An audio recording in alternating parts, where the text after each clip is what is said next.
مدینے کا بازار تھا۔ گرمی کی شدت اتنی زیادہ تھی کہ لوگ نڈال ہو رہے تھے۔ ایک تاجر اپنے ساتھ ایک غلام کو لیے پریشان کھڑا تھا۔ غلام جو ابھی بچہ ہی تھا وہ بھی دھوپ میں کھڑا پسینہ پسینہ ہو رہا تھا۔ تاجر کا سارا مال اچھے داموں میں بک گیا تھا، بس یہ غلام ہی باقی تھا جسے خریدنے میں کوئی بھی دلچسپی نہیں دکھا رہا تھا۔ تاجر سوچ رہا تھا کہ اس غلام کو خرید کر شاید اس نے گھاٹے کا سودا کیا ہے۔ اس نے تو سوچا تھا کہ اچھا منافع ملے گا، لیکن یہاں تو اصل لاگت ملنا بھی دشوار ہو رہا تھا۔ اس نے سوچ لیا تھا کہ اب اگر یہ غلام پوری قیمت پر بھی بکا تو وہ اسے فوراً بیچ دے گا۔ مدینہ کی ایک لڑکی کی اس غلام پر نظر پڑی تو اس نے تاجر سے پوچھا کہ یہ غلام کتنے کا بیچو گے؟ تاجر نے کہا کہ میں نے اتنے میں لیا ہے اور اتنے کا ہی دے دوں گا۔ اس لڑکی نے بچے پر ترس کھاتے ہوئے اسے خرید لیا۔ تاجر نے بھی خدا کا شکر ادا کیا اور واپسی کی راہ لی۔ مکہ سے ابو حذیفہ مدینہ آئے تو انہیں بھی اس لڑکی کا قصہ معلوم ہوا۔ لڑکی کی رحم دلی سے متاثر ہو کر انہوں نے اس کے لیے نکاح کا پیغام بھیجا جو قبول کر لیا گیا۔ یوں واپسی پر وہ لڑکی جس کا نام ثبیتہ بنت یار تھا ان کی بیوی بن کر ان کے ہمراہ تھی اور وہ غلام بھی مالکن کے ساتھ مکہ پہنچ گیا۔ ابو حذیفہ مکہ آ کر اپنے پرانے دوست عثمان ابن عفان سے ملے تو انہیں کچھ بدلا ہوا پایا اور ان کے رویے میں سرد مہری محسوس کی۔ انہوں نے اپنے دوست سے استفسار کیا کہ عثمان یہ سرد مہری کیوں؟ تو عثمان بن عفان نے جواب دیا کہ میں نے اسلام قبول کر لیا ہے اور تم ابھی تک مسلمان نہیں ہوئے، تو اب ہماری دوستی کیسے چل سکتی ہے؟ ابو حذیفہ نے کہا تو پھر مجھے بھی محمد صلی اللہ علیہ وآلہ وسلم کے پاس لے چلے اور اس اسلام میں داخل کر دو جسے تم قبول کر چکے ہو۔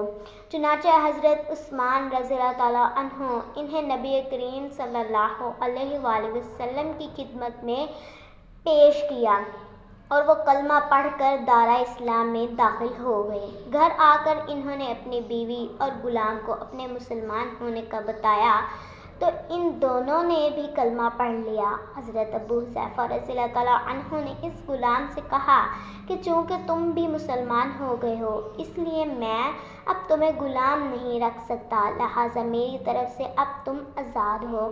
غلام نے کہا آقا میرا اب اس دنیا میں آپ دونوں کے سوا کوئی نہیں ہے، آپ نے مجھے آزاد کر دیا تو میں کہاں جاؤں گا؟ حضرت ابو حذیفہ رضی اللہ تعالیٰ عنہ نے اس غلام کو اپنا بیٹا بنا لیا اور اپنے پاس ہی رکھ لیا۔ غلام نے قرآن پاک سیکھنا شروع کر دیا اور کچھ ہی دنوں میں بہت سا قرآن یاد کر لیا، اور وہ جب قرآن پڑھتے تو بہت خوبصورت لہجے میں پڑھتے۔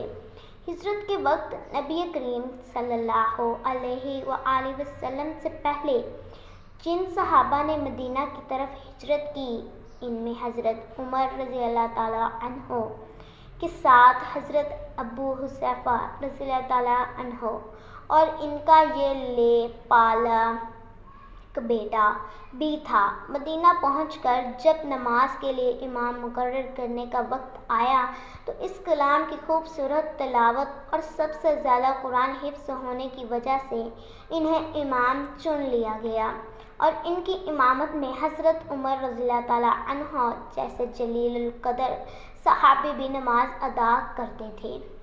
مدینے کے یہودیوں نے جب انہیں امامت کرواتے دیکھا تو حیران ہو گئے کہ یہ وہی غلام ہے جسے کوئی خریدنے کے لیے تیار نہ تھا۔ آج دیکھو کتنی عزت ملی کہ مسلمانوں کا امام بنا ہوا ہے۔ اللہ پاک نے انہیں خوشگل اس قدر بنایا تھا کہ جب آیت قرآنی تلاوت فرماتے تو لوگوں پر ایک محریر طاری ہو جاتی اور راہگیر ٹھٹک کر سننے لگتے۔ ایک دفعہ امیر المومنین حضرت عائشہ رضی اللہ تعالیٰ عنہا کو رسول اللہ صلی اللہ علیہ وسلم کے پاس حاضر ہونے میں دیر ہوئی۔ آپ صلی اللہ علیہ وآلہ وسلم نے توقف کیا۔ کیوں کیا؟ پوچھی تو بولیں کہ ایک قاری تلاوت کر رہا تھا، اس کے سننے میں دیر ہو گئی اور خشلخانی کی اس قدر تعریف کی کہ حضرت صلی اللہ علیہ وسلم خود چادر سنبھالے ہوئے باہر تشریف لے آئے۔ دیکھا تو وہ بیٹھے تلاوت کر رہے تھے۔ آپ صلی اللہ علیہ وآلہ وسلم نے خوش ہو کر فرمایا، اللہ پاک کا شکر ہے کہ اس نے تمہارے جیسے شخص کو میری امت میں بنایا۔ کیا آپ جانتے ہیں کہ یہ خوش قسمت صحابی کون تھے؟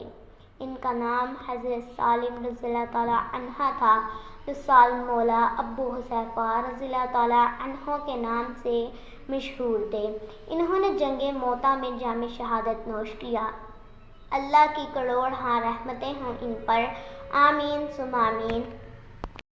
اللہ تعالیٰ ہمیں بھی کثرت کے ساتھ قرآن مجید پڑھنے کی توفیق عطا فرمائے، آمین۔